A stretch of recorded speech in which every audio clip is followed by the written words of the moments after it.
Salah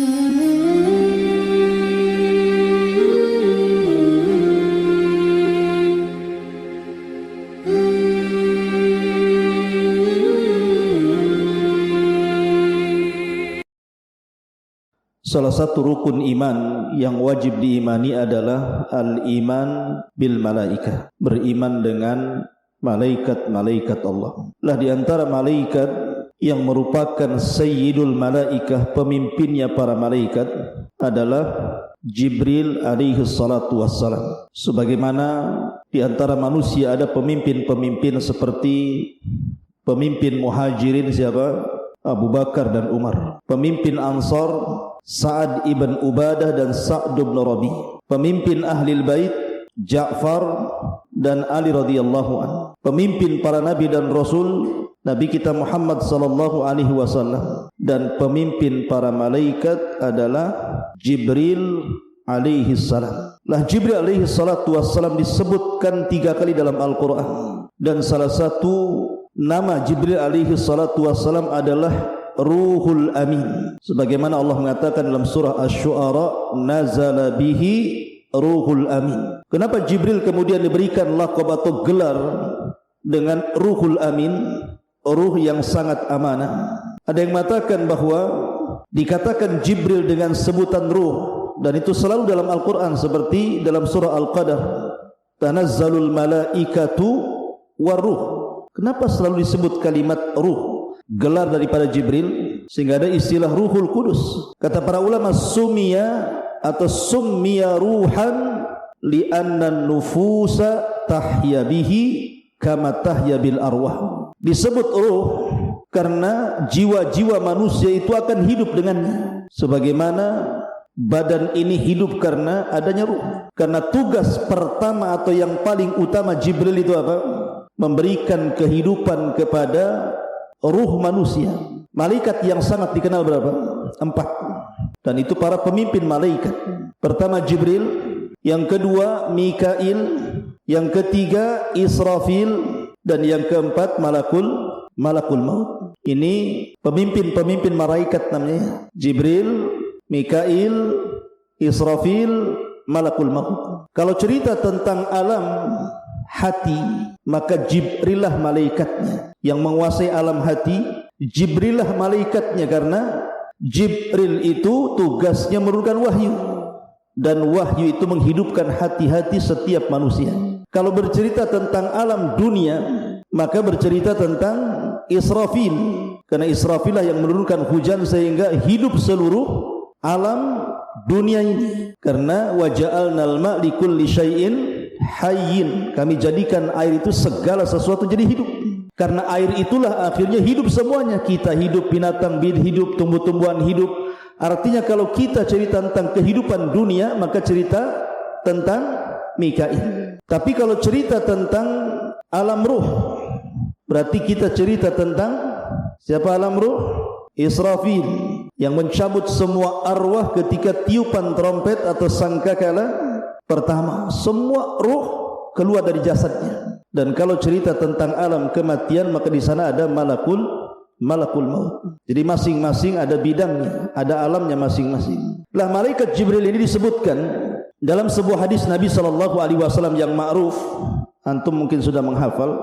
Hadis daripada Umar ibn Khattab radhiyallahu anhu. Hadis Umar ibn Khattab radhiyallahu anhu, di mana Nabi SAW ketika itu sedang mengajar para sahabat Rasul. Tiba-tiba Umar mengatakan, bainama nahnu julusun inda Rasulillah sallallahu alaihi wasallam dzata yaumin ittala'a alaina rajulun syadidu bayadi thiyab syadidu syawadi sya'ri la yura alaihi atharus safar wa la ya'rifuhu min ahad hatta jalasa ila Nabi sallallahu alaihi wasallam fa asnadu rukbatayhi ila rukbatayhi wa wada'a kaffaihi ala fakhidaihi.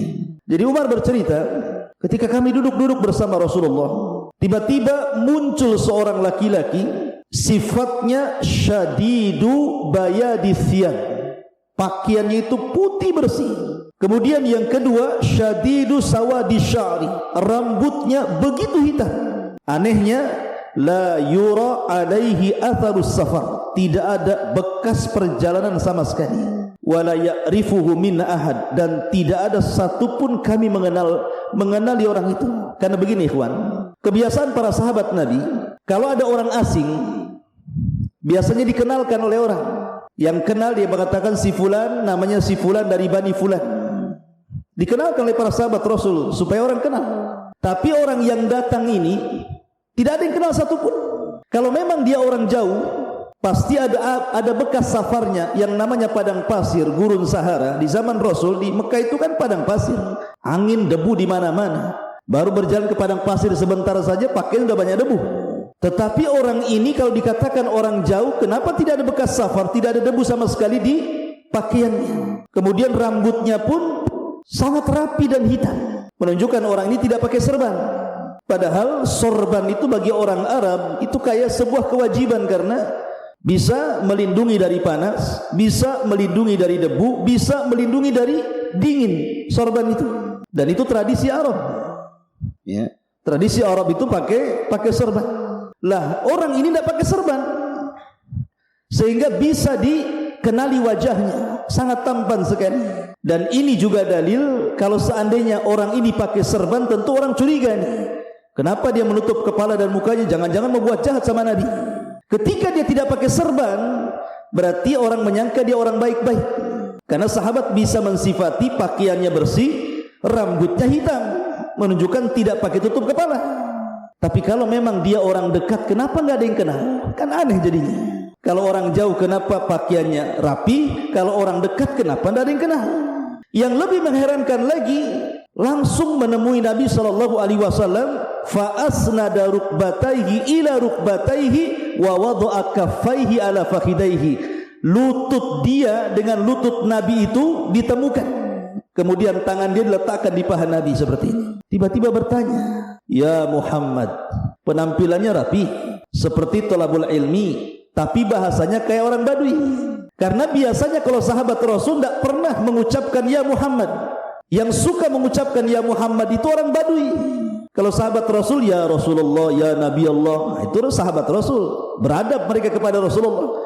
Tapi orang Badui itu teriak-teriak ya Muhammad. Lah bahasa orang ini menggunakan bahasa orang Badui, ya Muhammad akhbirni anil Islam, ceritakan tentang Islam.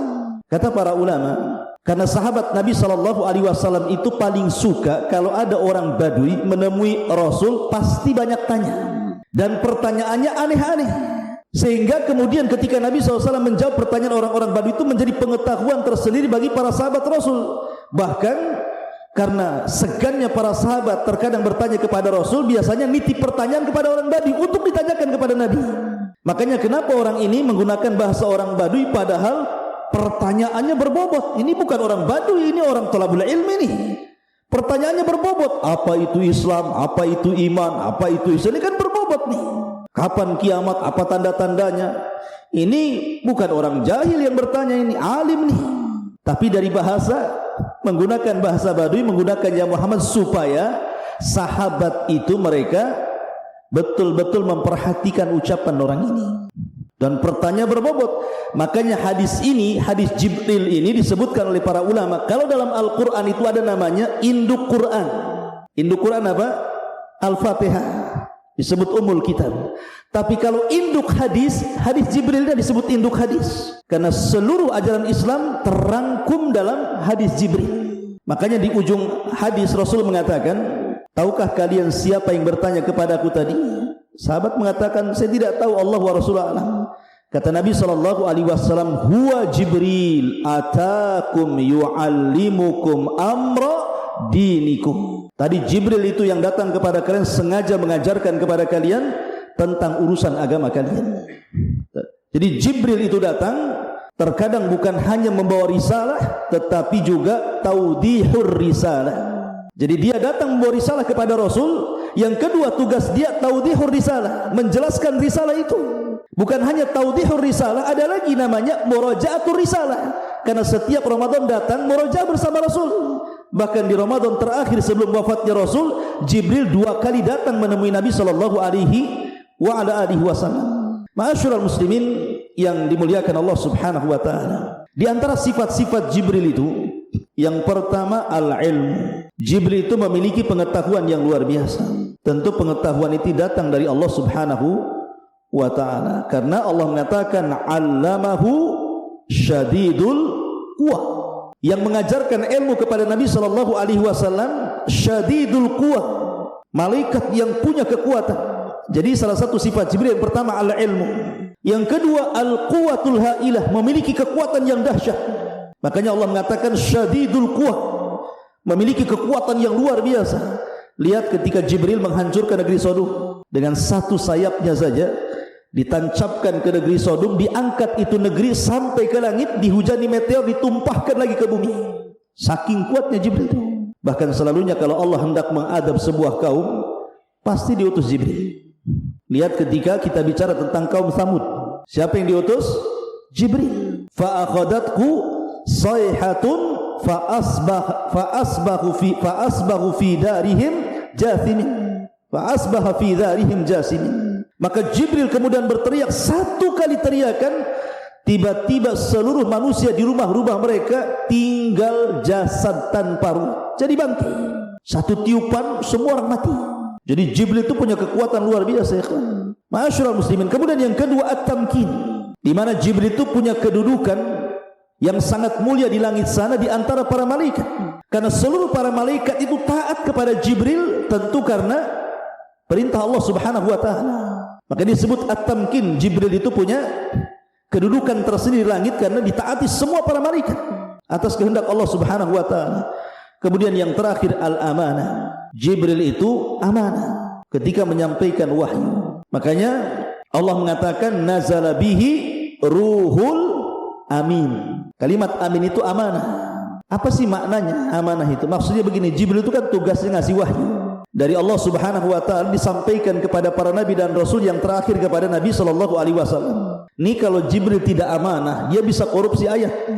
Bisa dikorupsi sendiri tuh ayat itu kan. Ditambah dikurang sesuai dengan Jibril. Makanya Jibril itu orangnya amanah. Yang kedua, makna amanah itu karena tidak ada satupun setan yang bisa menambah dan mengurang wahyu yang disampaikan Jibril dari Allah kepada Nabi sallallahu alaihi wasallam. Kan dahulu di zaman jahiliyah, jin itu naik ke langit. Di langit pertama itu jin punya pos-pos. Pos itu digunakan untuk mencuri dengar wahyu yang diturunkan Allah kepada para malaikat. Tetapi setelah diutusnya Nabi sallallahu alaihi wasallam dan Jibril turun menyampaikan wahyu, tidak ada satupun syaitan yang mampu naik ke langit. Kenapa? Mereka tidak berani dengan Jibril. Selain amanah, dia punya kekuatan masalahnya. Sehingga kemudian iblis merasa heran, kenapa anak buahnya tidak bisa naik ke langit? Maka diutuslah pasukan-pasukan untuk mencari kabar ada apa. Rupanya satu gerombolan utusan iblis itu, yang 7 jin itu, nyasar pula ke kebun kurma antara Mekah dan Taif. Disitulah berjumpa dengan Nabi yang sedang salat membacakan ayat Al-Quran. Tiba-tiba jin-jin ini beriman kepada Al-Quran, sehingga Allah mengatakan Qul uhiya ilayya annahu istama'a nafarun minal jinni faqalu inna sami'na qur'anan ajaba. Ma'asyiral muslimin yang dimuliakan Allah, ini di antara sifat-sifat Jibril. Baik, kita akan bercerita Jibril ini memiliki kaitan dengan kita. Nabi sallallahu alaihi wasallam bersabda dalam hadis Abu Hurairah radhiyallahu anhu bahwa innallaha idza ahabba 'abdan da'a Jibril. Jadi kalau Allah mencintai hambanya, pasti yang pertama dipanggil itu malaikat Jibril. Maka Allah berfirman kepada Jibril, ya Jibril, inni uhibbu fulanan fa ahibbah. Hai Jibril, aku suka dengan orang ini, maka kau harus mencintai dia. Maka yang pertama kali mencintai orang yang dicintai Allah adalah Jibril. Dan umat Nabi sallallahu alaihi wasallam adalah umat yang sangat dicintai Allah, karena Allah berfirman kuntum khaira ummatin ukhrijat linnasi. Kalian itu sebaik-baik manusia yang dikeluarkan Allah kepada manusia. Artinya Allah suka dengan umat Rasul. Ketika Allah suka dengan seorang hamba, maka yang pertama kali suka setelah Allah adalah Jibril. Makanya Allah mengatakan di sini inni uhibbu fulanan fa ahibbahu. Aku mencintai fulan, wahai Jibril, cintai dia. Maka Jibril pun kemudian mencintai orang yang dicintai Allah Subhanahu wa taala. Dari sini memiliki faedah bahwa Jibril itu ada alaqah, ada hubung kait dengan umat Nabi sallallahu alaihi wasallam. Ini yang kita akan sedikit bahas. Pertama, kita akan membahas alaqah Jibril dengan para nabi. Kemudian yang kedua, kita akan bahas alaqah Jibril dengan Nabi sallallahu alaihi wasallam secara khusus. Kemudian yang ketiga, alaqah Jibril, hubung kait Jibril bersama para sahabat Nabi sallallahu alaihi wasallam. Dan yang terakhir, hubung kait Jibril dengan umat Nabi sallallahu alaihi wasallam. 3 pembahasan atau 4 pembahasan yang kita akan bahas. Mohon sabar. Pertama, hubung kait Jibril dengan para nabi dan umat-umat terdahulu. Kita tahu bahwa setiap para nabi dan rasul ketika mendapatkan wahyu itu turun melalui Jibril. Dan itu disyaratkan dalam sebuah hadis Nabi sallallahu alaihi wasallam ketika Rasul pertama mendapatkan wahyu, kemudian Nabi ketakutan sehingga mengatakan kepada Khadijah, zammiluni dathiruni, selimuti aku Khadijah, selimuti aku Khadijah. Maka Khadijah pun kemudian menyelimuti Rasul sampai Rasul tenang, dihibur Khadijah. Setelah itu Khadijah membawa Rasul kepada siapa? Kepada Waraqah ibn Naufal, orang yang paham dengan ajaran Yahudi. Maka Waraqah ibn Naufal ketika mendengar cerita bahwa Rasul menjumpai makhluk yang memiliki 600 sayap, yang satu sayap terbentang antara ufuk, artinya sayapnya itu menjangkau barat, timur, selatan dan barat. Karena sadal ufuk itu artinya panjangnya mulai terbenam matahari sampai tenggelamnya, itu disebut sadal ufuk namanya. Jadi kalau melihat ke depan sayap, ke belakang sayap, samping sayap, semua sayap gitu ya, menutupi langit itu. Kata Waraqah, namus itu makhluk yang bersayap yang menemui wahai Muhammad adalah namus yang pernah menemui Musa dan para nabi sebelumnya. Menunjukkan ada hubung kait siapa? Jibril dengan para nabi. Kemudian ketika Allah Subhanahu wa taala hendak memberikan kabar gembira kepada Ibrahim alaihi salatu wasallam akan kelahiran Ishak, disebutkan dalam surah Hud, walaqad ja'at rusuluna Ibrahim bil busyra, sungguh telah datang utusan-utusan kami kepada Ibrahim membawa kabar berita yang baik. Ahli tafsir mengatakan yang dimaksud adalah Jibril, Mikail dan Malakul Maut. 3 malaikat ini datang menemui Ibrahim dalam bentuk manusia, datang kepada Ibrahim memberikan kabar gembira. Qalu, mereka mengatakan salaman. Qala salamun, mereka mengatakan keselamatan, mengucapkan salam, maka dibalas Ibrahim juga keselamatan. Fama labitha anja'a bi'ijlin hanid, karena Ibrahim itu adalah orang yang pertama kali menjamu tamu. Ibrahim itu punya peternakan unta khusus untuk tamu. Saking karomnya, kaya Ibrahim itu, dan dia karom, dermawan. Dia punya peternakan unta bukan untuk dijual. Jadi unta itu diternak hanya untuk menghormati tamu. Kalau ada tamu satu, disembeli satu unta. Nanti lagi ada tamu, sembeli lagi satu unta. Kan enak antum kalau bertamu kayak orang kayak begini. Bertamu yuk ke Abu Merah, dia banyak tuh kambingnya. Jadi enak. Ibrahim itu mengajarkan apa? Ikram dhaif. Makanya Nabi SAW kemudian mengatakan, man kana yu'minu billahi wal yaumil akhir fal yukrim dhaifahu. Siapa yang beriman kepada Allah dan hari akhir, hormati tamunya. Lah setelah kemudian Ibrahim bersegera menyembelih seekor unta, memasaknya, setelah matang, sudah enak, siap santap, siap makan, dihidangkan kepada tamu-tamunya ini. Ibrahim tidak tahu kalau itu malaikat. Malaikat gak makan, gak minum, gak berak, gak macam-macam gitu ya. Kata Ibrahim, silahkan makan. Tidak dipandang makanan itu, mata mereka justru memandang wajah Ibrahim. Suruh minum, tidak dipandang minuman itu, justru pandangan mereka memandang kepada wajah Ibrahim. Ibrahim sudah tua, ketakutan, ini jangan-jangan orang jahat, suruh makan malah ditatap pula saya, katanya. Jadi Allah Subhanahu wa taala mengatakan, falamma ra'a aydiyahum la tasilu ilaihim nakirahum wa aujasa minhun khifah. Ketika tangan-tangan orang-orang itu tidak mau menyentuh makanan sama sekali, mulai Ibrahim ketakutan nih, ini jangan-jangan orang jahat nih. Ya. Kemudian mereka pun mengatakan, la takhaf, jangan takut wahai Ibrahim. Inna arsalna ila qaumi Lutin, kami diutus oleh Allah untuk menghancurkan kaum Lut. Kemudian wa mra'atuhu qa'imatan fadhahikat fabasyarnaha bi Ishaq wa min wara'i Ishaq Yaqub, dan juga menghabar gembirakan kepada Ibrahim akan kelahiran Ishak dan juga anak Ishak Yaqub. Tiba-tiba perempuan Ibrahim, istrinya Ibrahim, Sarah ini bangkit kemudian tertawa senang. Sudah lama tidak punya anak, tiba-tiba datang utusan Allah menghabarkan kelahiran Ishak dan juga cucunya Yakub. Ma'asyiral muslimin, dari sini ada hubung kait antara Ibrahim dengan para nabi. Kemudian juga kisah ketika Maryam keluar buang hajat. Fatakhadat min dunihim hijaban. Maka Maryam pun berusaha menjauhi manusia karena ingin melakukan buang hajat. Kemudian fa arsalna ilaiha ruhana. Allah mengutus kepada Maryam itu ruh kami, maksudnya Jibril. Fatamassala laha basharan sawiyya. Maka Jibril pun membentuk laki-laki yang sangat tampan, kemudian menghadang Maryam. Maryam ini wanita yang menjaga kehormatan, tidak mungkin tergoda oleh laki-laki siapapun, apalagi yang bukan mahramnya. Lain dengan wanita hari ini, baru kenal di Facebook saja sudah janjian gitu. Hei sayang gitu. Baru gitu saja udah kelepek-kelepek. Ya. Kenapa? Karena wanita-wanita sekarang ini pemain sinetron semuanya. Wanita-wanita jalanan, wanita-wanita enggak jelas. Makanya digoda sedikit saja mudah ditipu gitu. Maryam ini wanita afifah, menjaga kehormatannya, sehingga dia mengatakan qalat inni a'udzu birrahman in kunta taqiyya. Aku berlindung kepada Ar-Rahman, Allah Azza wa Jalla, darimu jika engkau orang bertakwa. Menunjukkan bahwa Jibril yang datang kepada Maryam dalam bentuk yang sangat baik dan tampan, tidak kelihatan orang jahat. Sebab kalau Jibril itu datang kepada Maryam dalam bentuk orang jelek, orang jahat, pasti Maryam tidak akan mengatakan in kunta taqiyya. Pasti Maryam mengatakan a'udzu billahi rahman minka in kunta syaitan, kan itu. Pasti dibilang setan, kan itu. Ketika taqiyya itu menunjukkan bahwa malaikat Jibril dalam bentuk yang sangat tampan, indah dan sopan.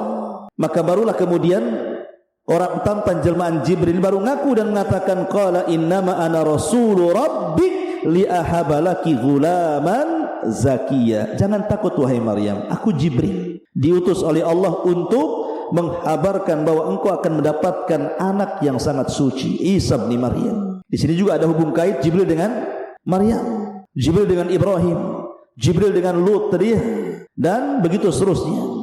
Ini yang pertama, bahwa Jibril ada hubung kait dengan para nabi dan juga orang-orang saleh di zaman sebelum Nabi sallallahu alaihi wasallam. Kemudian yang kedua, hubung kait Jibril dengan Nabi sallallahu alaihi wasallam. Ma'asyiral muslimin yang dimuliakan Allah Azza wa Jalla, Jibril itu senantiasa membimbing Rasul. Terkadang Nabi sallallahu alaihi wasallam ditanya tentang sesuatu tidak bisa jawab, maka dia menanti-nanti Jibril tentang jawabannya. Seperti umpamanya orang-orang musyrik datang ke Madinah menemui ahli kitab, kemudian mengatakan di Mekah itu ada orang aku nabi loh.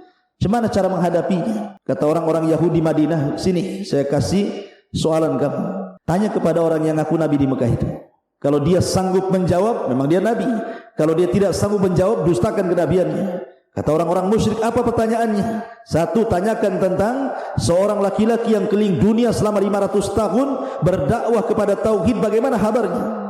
Yang kedua, tentang anak-anak muda yang terjerembab dalam gua yang sangat menakjubkan kisahnya, bagaimana ceritanya? Kemudian yang ketiga, tanya tentang ruh, apa itu ruh? Oh, orang-orang musyrik senang. Oh, ini bisa jadi bahan olok-olokan kepada Rasul, karena yakin tak mungkin dia dapat jawaban, dan mereka sudah dapat kunci jawabannya. Sesampainya di Mekah, orang-orang Quraisy mengatakan, ya Muhammad, saya ingin bertanya kepadamu 3 soalan. Kalau kau bisa menjawab, kau seorang nabi, kami beriman. Kalau kau tidak bisa menjawab, kau ini nabi KW, ya, nabi enggak jelas, kami dustakan kenabian. Kata Nabi SAW, baik saya akan jawab, baik saya akan jawab godan besok. Rasul lupa mengucapkan insya Allah. Dengan sebab lupa mengucapkan insya Allah, lewat hari pertama Jibril tak turun, lewat hari kedua Jibril tak turun, 1 minggu Jibril pun tak turun, 2 minggu Jibril tak turun, 3 minggu tak turun juga, hampir 1 bulan Nabi sudah sesak dadanya. Sebab kalau tidak ada jawaban, pasti mereka akan mendustakan dia.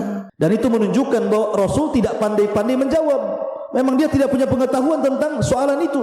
Dia tetap menunggu Jibril turun. Akhirnya Jibril turun setelah 1 bulan, kemudian menurunkan surah Al-Kahfi, menjelaskan tentang adapun soalan yang pertama, dialah Raja Dzulqarnain. Dijelaskan oleh surah Al-Kahfi sejarah Dzulqarnain. Adapun tentang anak-anak muda yang terjerembab dalam gua, itulah Ashabul Kahfi.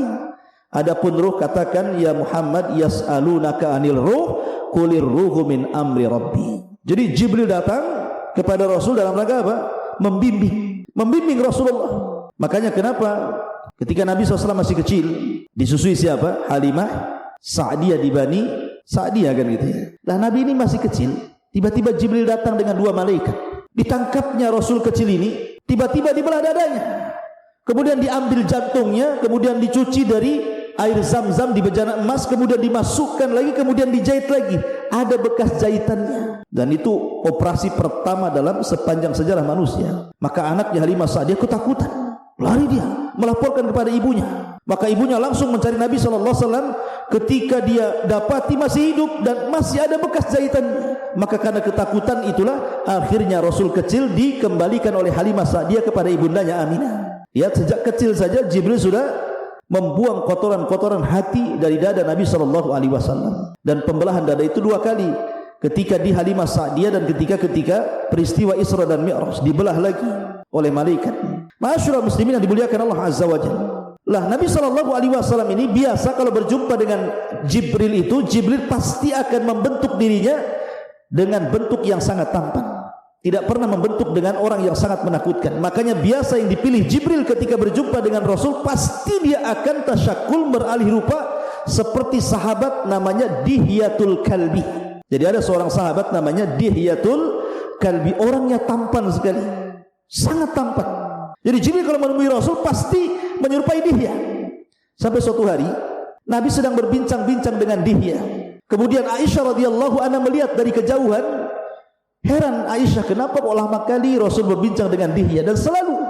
Sehingga setelah kemudian Rasul berdialog dengan Dihya, Aisyah radhiyallahu anha bertanya, "Ya Rasul, inni ra'aituka waqifan amama Dihya." Aku melihat kau ini berada di depan Dihyatul Kalbi, kemudian berbicara. Kata Nabi SAW, "Ya Aisyah, itu bukan Dihya, itu Jibril." Kata Rasul SAW, "Itu Jibril." Kata Rasul, "Kau melihatnya?" Kata Aisyah, "Iya, saya melihatnya dengan kedua mata saya." Ingat, tidak ada wanita di zaman Rasul yang pernah melihat malaikat dalam bentuk alih rupa menjadi manusia kecuali Aisyah. Tapi kalau laki-laki banyak, dalam hadis Umar tadi kan lagi kumpul-kumpul laki-laki kan, tiba-tiba datang Jibril bertanya Islam, iman, ihsan. Laki-laki banyak yang melihat, tapi perempuan tidak ada yang melihat malaikat yang berbentuk manusia kecuali Aisyah. Makanya Nabi SAW mengatakan, karena engkau telah melihat Jibril wahai Aisyah, engkau akan mengalami kebutaan di akhir hayatmu. Maka setelah Aisyah kemudian tua, meninggal Nabi SAW, betul Aisyah menjadi buta. Sebelum wafatnya Aisyah buta. Dengan butanya Aisyah mencari-cari barang di rumah. Ini ada barang nih. Maka dia panggil pembantunya, tolong sedekahkan barang ini ke Bani Fulan. Dicari-cari lagi, dapat lagi barang, tolong yang barang ini sedekahkan ke Bani Fulan. Setiap hari sampai akhirnya ludes, tidak ada barang di rumahnya kan disedekahkan. Ketika Aisyah sudah tidak bisa lagi menemukan barangnya karena buta dia bertanya kepada khadimnya, "Masih ada lagi barangku untuk saya sedekahkan?" Kata pembantunya, "Ya Aisyah, ya Ummul Mukminin, kenapa kau habiskan hartamu untuk bersedekah?" Maka Aisyah radhiyallahu anha mengatakan kepada pembantunya, "Ingat, wal akhiratu khairun wa abqa."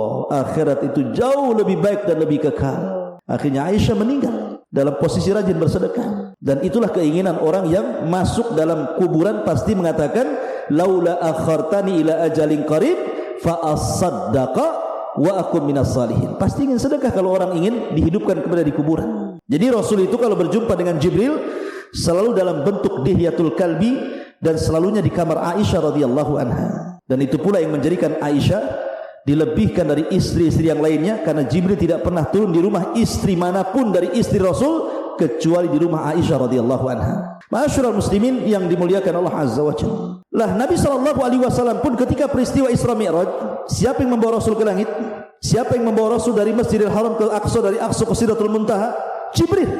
Jibril yang menemani Rasul sampai diangkat ke Sidratul Muntaha lagi oleh Allah Azza wa Jalla. Dan Jibril tidak bisa sampai ke Sidratul Muntaha, hanya sampai Baitul Ma'mur. Tapi lihat peristiwa besar Isra Mi'raj itu, Rasul sama siapa? Sama Jibril. Ya. Artinya bahwa Jibril itu sangat memuliakan Nabi SAW, diantarnya sampai ke langit. Kemudian juga dalam peristiwa dakwah di Taif, Rasul kan ketika tidak bisa dakwah di Mekah, dia dakwah ke Taif. Orang Taif kurang ajarnya kurang lebih dengan orang-orang Quraisy Mekah gitu ya. Dilempari Rasul sampai Rasul lari 1 mil meninggalkan daerah Taif sampai masuk ke kebunnya, di antara perbatasan Mekah dan Taif. Disitulah Jibril datang dengan 2 malaikat penjaga bukit Taif. Kata Jibril, "Ya Muhammad, perintahkan 2 malaikat ini. Dia penjaga bukit Taif.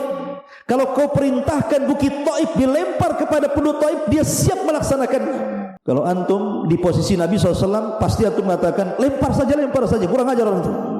Ya. Tetapi Nabi SAW itu penyabar, ulul azmi. Makanya Rasul mengatakan, Allahumma hdi biqaumin fa innahum la ya'lamun. Tidak ya Rabb, tidak ya Jibril, jangan kau lempar bukit-bukit itu kepada mereka. Mereka melakukan sesuatu kepada mereka tidak tahu aku di seorang nabi.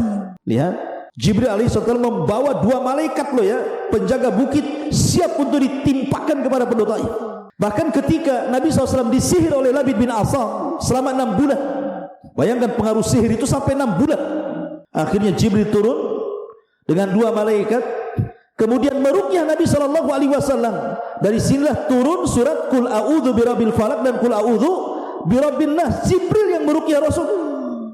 Artinya bahwa Nabi SAW diobati oleh Jibril. Saking sayangnya Jibril kepada Nabi SAW.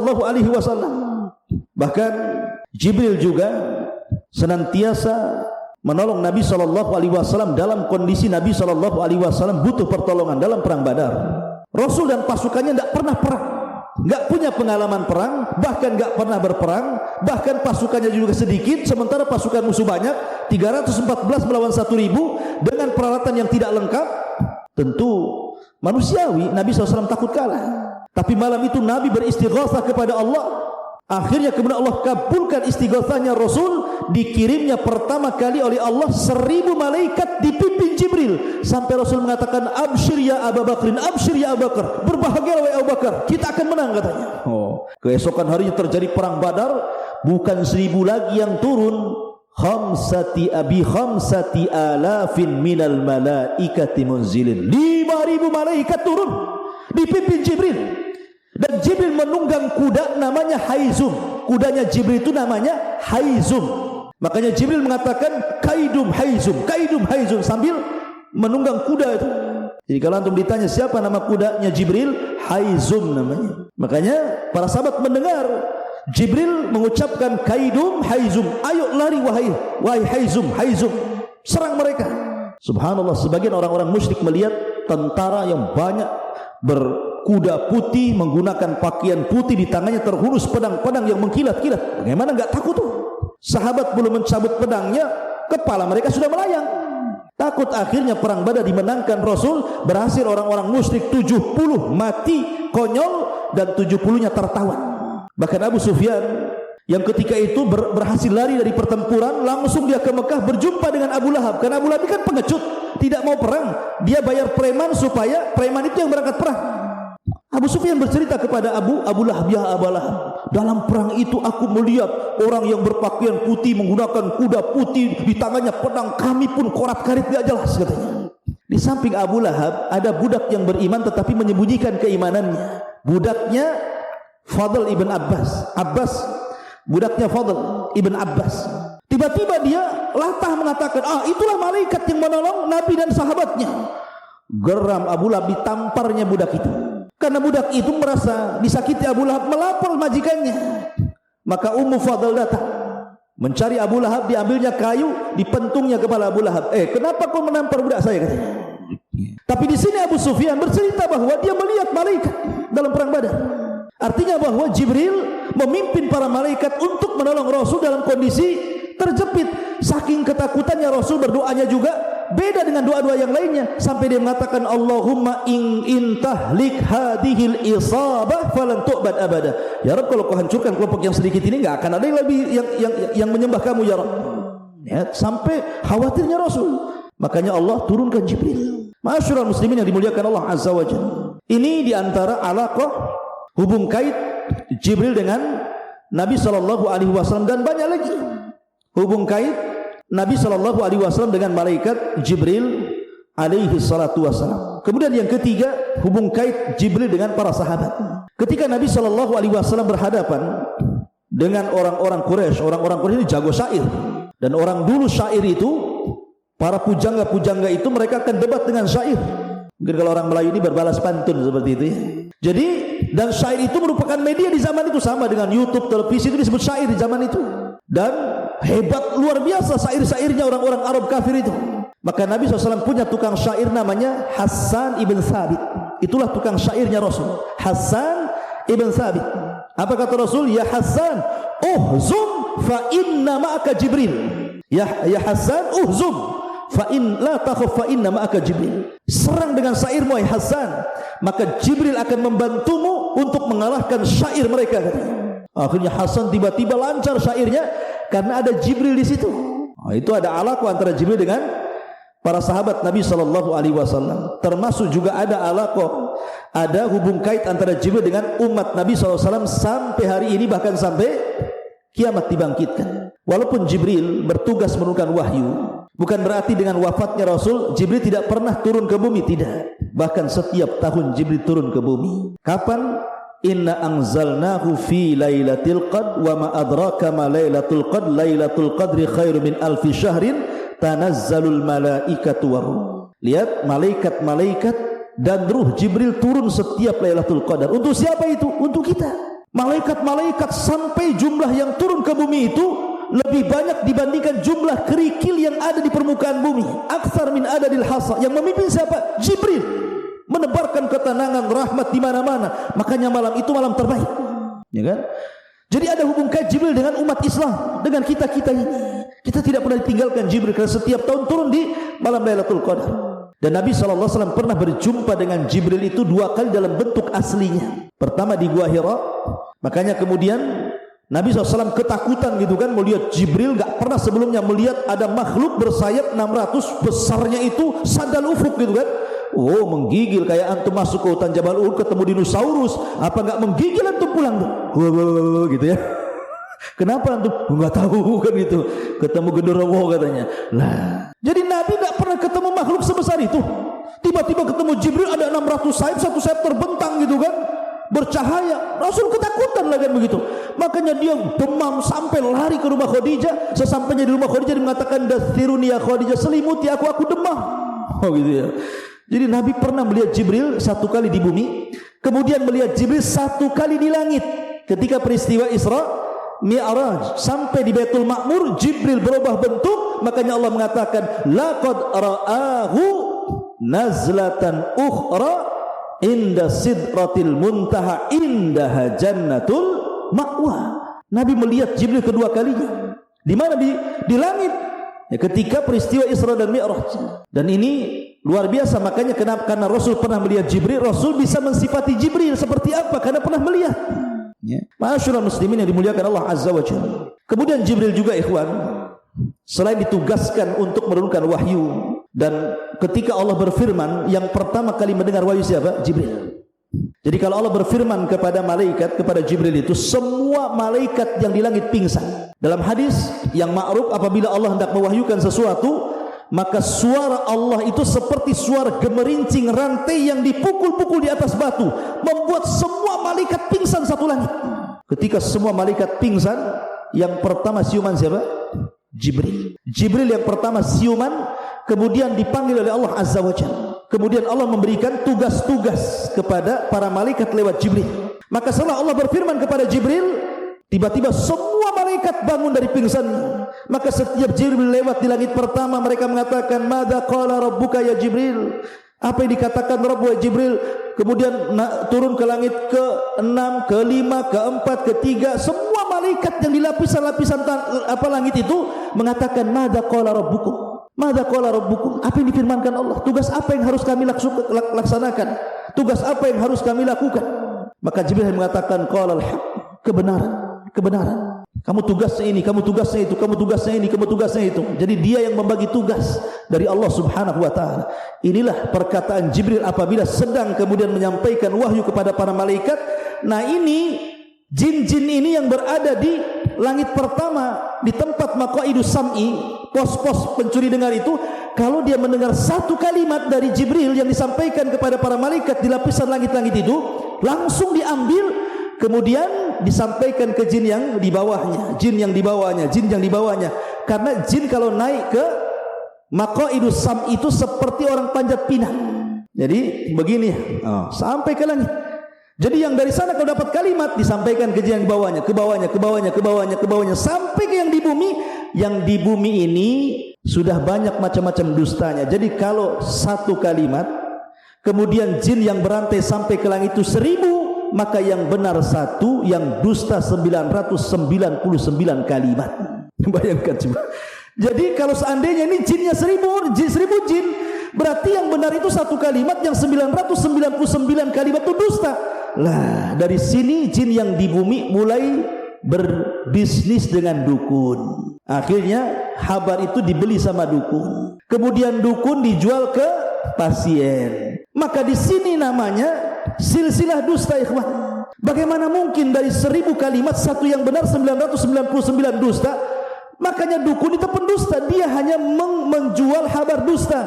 Jadi dukun itu dikibuli jin, sementara orang yang datang ke dukun dikibuli dukun. Makanya silsilah kibul mengibul namanya. Paham antum? Itu silsilah kibul namanya. Ya. Kenapa kemudian percaya pula sama dukun? Ya, masyarakat muslimin. Jadi tugasnya itu seperti itu Jibril. Tapi ada tugas lain. Contohnya umpamanya, kalau ada orang yang akan dilahirkan, diciptakan Allah, orang ini orang mulia, maka yang meniupkan ruh bukan malaikat ruh. Bukan seperti hadis Nabi SAW dari yang antum baca dalam kitab Arba'in Nawawi. Ada hadis tentang penciptaan manusia, 40 hari segumpal mani, 40 hari segumpal darah, 40 hari segumpal daging, 4 bulan. Kemudian ditiupkan roh oleh malaikat, roh dicatat rizkinya, dicatat amalnya, dicatat macam-macamnya gitu ya.